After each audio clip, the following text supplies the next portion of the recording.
Good evening from New York. This is Monday, November 1st, one day until the 2010 midterm elections. Presidents historically lose seat in Congress in the first election after they take office. The average is 25 in the House. Voters typically punish incumbents when the economy is hurting. Republican politicians, billionaires, and media moguls have hammered Democrats since before the 2008 election, portraying Democrats as led by somebody not really American who was bent on seizing the country through its government. And yet, despite all that, in the latest Washington Post ABC News poll, registered voters said they would vote for Democrats over Republicans by a margin of 49 to 44%, which in our fifth story tonight will not matter one bit because registered voters do not decide elections. Voting voters do. And in polling of those likely voters, those expected to actually get off their butts and actually cast a vote, Republicans are the almost universal favorites. Predicted to win control of the House of Representatives, the margin of that victory subject to unusual disagreement among the polls, with some predicting a Republican wave not seen for decades. Far less clear, the U.S. Senate with 37 races on the ballot tomorrow. Republican leader Mitch McConnell predicted to Politico, quote, "We'll have a really good day, but he needs to pick up 10 seats to switch from minority leader to majority leader, 10 seats just out of reach in nearly every poll out there. But the final outcome might not be known for days, weeks, conceivably months, because not only is the total head count close, so are the individual races, which might tip the balance. Looking at you, Alaska, where Palin's endorsement of Tea Party favorite Joe Miller helped him beat Palin nemesis Lisa Murkowski in the primary, and despite Miller's extraordinary unfavorable rating in the state, 59%, according to public policy polling, Murkowski's decision to run as a write-in seems to be splitting the Miller protest vote with the Democratic candidate Scott McAdams. Meaning, if the outcome is determined by write-in votes, losing campaigns might sue. We all know what happens when courts get involved in counting votes. And that's assuming other late-night West Coast races like the Washington state nail-biter between Senator Patty Murray and her challenger Dino Rossi do not also drag out into days of ballot counting or weeks of challenges. Not to mention the other nail-biter, what happens to the Senate even if Democrats do retain the majority. Majority Leader Reid is also going down to the wire in his contest with Tea Party favorite Sharon Angle, meaning Mr. Reid may not know tomorrow whether he is Majority Leader of the U.S. Senate, a member of the Senate minority, or unemployed. The overall Republican trend is not limited to federal races either. Republicans are hoping when all is said and done they will have governors in 30 state houses rather than the 24 they hold now, a crucial edge, at least when it comes to redrawing the election districts, which will help determine the outcomes of 2012. With us tonight, as he will be tomorrow night on our coverage, MSNBC political analyst Howard Fineman, also the senior political editor of the Huffington Post. Howard, good evening. Hi, Keith. I'm not sure my language was sufficiently apocalyptic to convey these late polls. How bad is it, and how can anybody be certain about how bad it is if the badness is predicated on get-out-the-vote efforts that don't get out till tomorrow? Well, nobody can be certain. And in this game, you don't take anybody's word for it.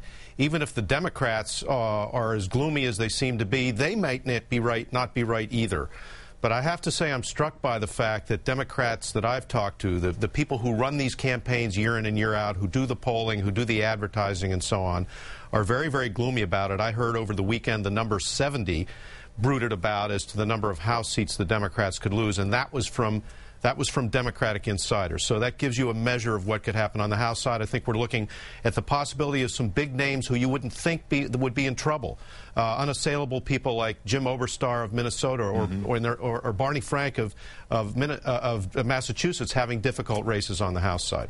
It must be maddening for Democrats to realize at this late hour that control of one, very remotely both houses of Congress, can be won or lost depending on whether people who already favor the Democrats will take half an hour, 2 hours out of the day, whatever it is, to bother voting.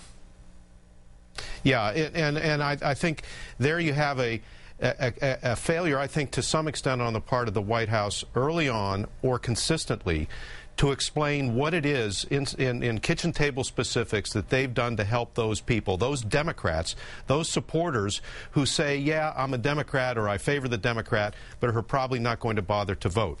Things about student loans or health care or you name it, they had to spell those out. The White House did, and I don't think they did very well. And that leaves a lot of people sort of in the mood of Kid Rock, who was singing the other day on the Mall, saying, you know, I can't do this, I can't do that, I can't do this, but I care.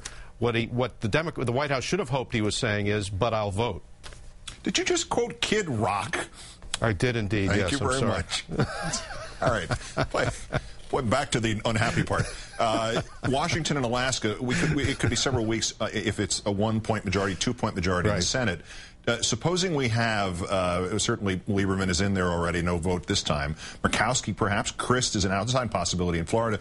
Do they then get to decide which party controls the Senate in the interim? Well, possibly, although the interim is a long way away, Keith, because what's going to happen in Alaska is they won't know until, I believe it's the 18th of November, whether they're required to count the write-in ballots, whether, what's going to happen with all the absentee ballots and so forth. So whether Lisa Murkowski might end up in the Senate isn't going to be known for a long time. But yes, if she does make it into the Senate, she would join, at least in theory, a block of at least 2, which would be Murkowski and Lieberman, who would be the balance wheels. I can't imagine Murkowski organizing with the Democrats, but I guess I could imagine Lieberman organizing with the Republicans. Are enough people still undecided to change things? Do we know? Is there any indication of that with the polls having not moved I don't think. No, I don't think. I don't think there are many undecideds here. The people who are undecided, for the most part, are not going to vote. I think what struck me about this whole season, Keith, for the last couple months, in general, nationally, and for the most part, state by state, is how locked in people's judgments seem to be. The Democrats' only chance is to mitigate what looks like a big wave, is to get every last one of their voters out, and we will know pretty early tomorrow night whether they have had any success in doing so. The interesting thing to me is that the Gallup poll is way out there predicting this historic landslide, equivalent to 1938 with at least 70 seats. But a lot of the other polls are a little closer, so we'll know by early tomorrow night which one of those sets of polls are correct. MSNBC political analyst Howard Fineman, also, of course, of Huffington Post. Thanks for your time tonight. See you tomorrow night. Thanks, Keith.